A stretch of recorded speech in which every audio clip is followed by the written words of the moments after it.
City India news Telugu. Welcome to city India news. రేపు ఉదయం బూత్లలో ఉండే ప్రతి దేవాలయంలో ప్రత్యేక పూజలు నిర్వహించి ప్రతి ఒక్కరూ సుమారు 5 నిమిషాల పాటు ఘంటానాదం చేయాలని మహబూబ్ నగర్ ఎమ్మెల్యే అన్నం శ్రీనివాస్ రెడ్డి తెలిపారు. ఈ రోజు మహబూబ్ నగర్ జిల్లా కాంగ్రెస్ పార్టీ కార్యాలయంలో జరిగిన విలేకరుల సమావేశంలో ఆయన మాట్లాడుతూ, పార్లమెంట్ ఎన్నికలు మనకు అగ్ని పరీక్ష అని విజ్ఞతతోటి ఆలోచన చేసి వివేకంతో ఓటు వేస్తారా లేక ఎమోషనల్ కు గురై అజ్ఞానంతో ఓటు వేస్తారా, ఎటువైపు మన మహబూబ్ నగర్ ఓటర్లు నిలుస్తారో చూడాలని ఆయన చెప్పారు.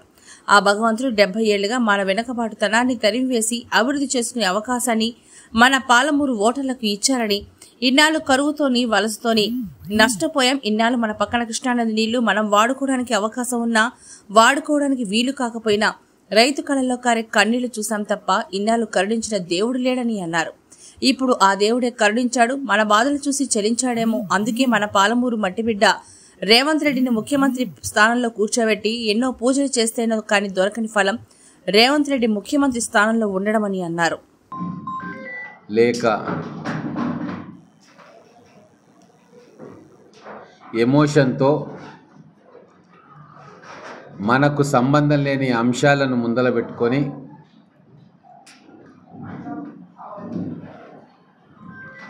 అవివేకంతో ఓటు వేస్తారా తేలుతుంది.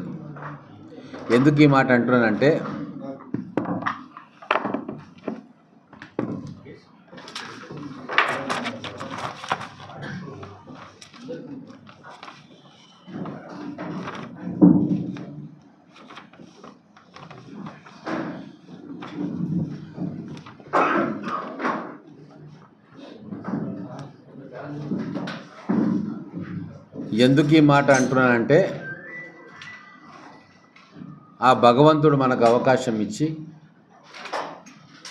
గత 70 ఏళ్లుగా మన వెనకబాటుతనాన్ని పూడ్చుకోవడానికి రేవంత్ రెడ్డి గారి రూపంలో ఒక వెసులుబాటు కల్పించిండు. అంటే పాలమూరు ప్రజలు ఎన్నో సంవత్సరాలుగా కరువు బారిన వలసల బారిన నష్టపోయింది. కృష్ణానది నీళ్లున్నా మనకు ప్రాజెక్టు లేక పంట పొలాలకు నీళ్లు రాక అన్నీ ఉన్నా ఏమీ లేని వాళ్ళుగా మిగిలిపోయింది. ఇది విధి లిఖితం కావచ్చు. శాపగ్రస్తమైన పాలమూరు జిల్లాను భగవంతుడు కరుణించి రేవంత్ రెడ్డి గారిని ముఖ్యమంత్రి స్థానంలో కూర్చోబెట్టి మీరు ఇంకా అభివృద్ధి చేసుకోండి అని చెప్పి వీలునామా రాసిచ్చిండు. మరి ఇటువంటి సందర్భంలో కాంగ్రెస్ పార్టీకి ఓటేసి రేవంత్ రెడ్డిని బలపరుస్తారా లేక మాయమాటలు చెప్పిన వాళ్ళ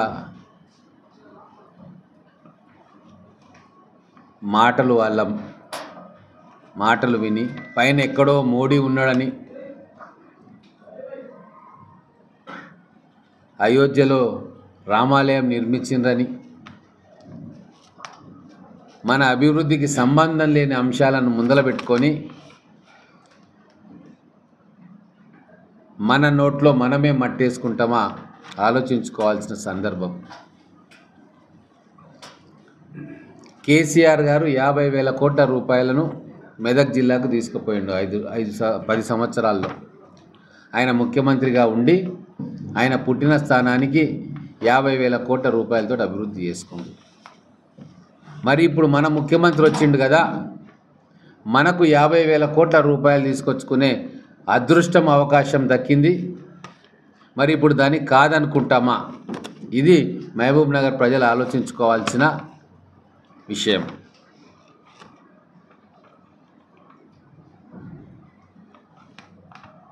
మూడు నెలల మనం చూసినాం ఎన్ని అభివృద్ధి కార్యక్రమాలకు పునాదులు పడ్డాయో. ఇంజనీరింగ్ కాలేజీలు, మెడికల్ కాలేజీలు, పాలిటెక్నిక్ కాలేజీలు, అగ్రికల్చర్ కాలేజీలు, వెటర్నరీ కాలేజీలు, స్కిల్ డెవలప్మెంట్ సెంటర్లు, ఇట్లా అనేక విద్యా సంస్థలు 3 నెలల కాలంలోనే మన ముఖ్యమంత్రి గారు మనకు మంజూరు చేసింది. 4,000 కోట్లతోటి ఒక నీటిపారుదల ప్రాజెక్టును మంజూరు చేసిండు. 3 నియోజకవర్గాలకు 1,30,000 ఎకరాలకు నీళ్ళు ఇచ్చే ప్రాజెక్టు. మూలనబడ్డ పాలమూరు రంగారెడ్డి ప్రాజెక్టును 30,000 కోట్ల రూపాయలతోటి పునఃప్రారంభించాల్సిందిగా అధికారులను ఆదేశించిండు. మహబూబ్నగర్ పట్టణానికి డ్రైనేజీ వ్యవస్థను మెరుగుపరుచుకోనికే 268 కోట్ల రూపాయలను మంజూరు చేయించిండు. ఇంకా అనేక పథకాలు పెండింగ్లో ఉన్నాయి. టూరిజం ప్రాజెక్టులు, మన్నెంకొండ దేవస్థానాన్ని 100 కోట్లతో అభివృద్ధి చేసే ప్రాజెక్టు, మన మహబూబ్నగర్ చుట్టూ ఉన్న 25,000 ఎకరాల అటవీ ప్రాంతాన్ని ఈకో టూరిజం హబ్గా చేసే ప్రాజెక్టులు, అనేక పరిశ్రమలను మన హైదరాబాద్ బెంగళూరు హైవేలో తిమ్మాపూర్ నుంచి అలంపూర్ దాకా ఎకనామిక్ కారిడార్గా చేసే ప్రాజెక్టు, కొన్ని వందల పరిశ్రమలను తీసుకొచ్చే ప్రాజెక్ట్స్, ఇవన్నీ కూడా మన కళ్ళ ముందు కనబడతా ఉన్నాయి.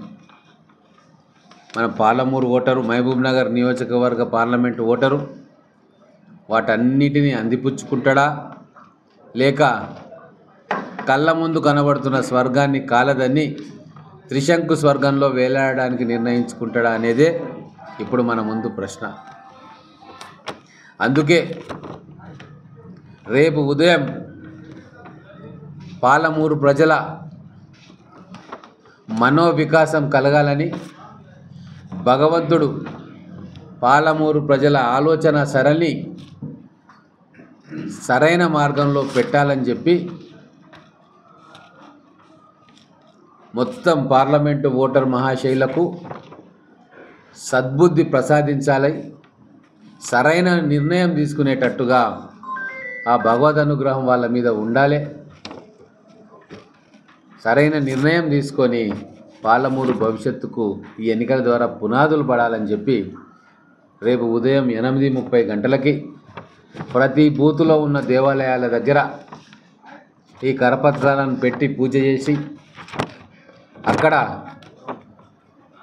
పురోహితులతోటి మన రేవంత్ రెడ్డి గారు ఆ ముఖ్యమంత్రి పీఠం చేయాలి. ఈరోజు మా ముందున్నది 50 ఏళ్ళ భవిష్యత్తు మాకు కనబడతా ఉంది. ఎలక్షన్లు అన్నాక విమర్శలు ప్రతి విమర్శలు జరుగుతూనే ఉంటాయి. ఎన్నో ఎలక్షన్స్ వస్తూ ఉంటాయి, పోతూ ఉంటాయి.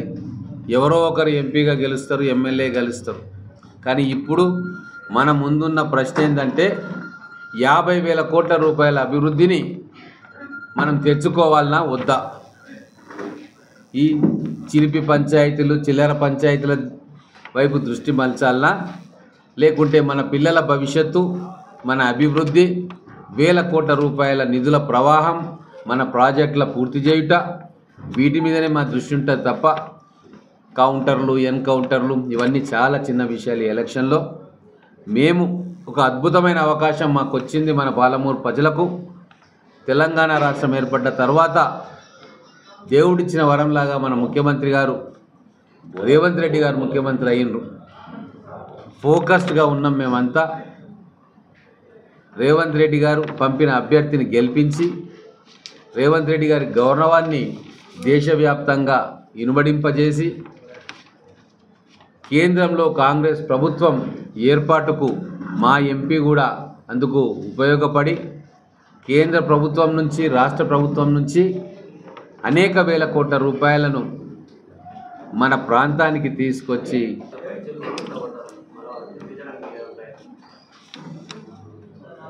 ఈ ఎలక్షన్ ఎంతో ప్రాముఖ్యత కలిగింది. కాబట్టి బయటి ప్రాంతాల్లో నివసించే వారికి కూడా మేము మీడియా ద్వారా విజ్ఞప్తి చేస్తూ ఉన్నాం.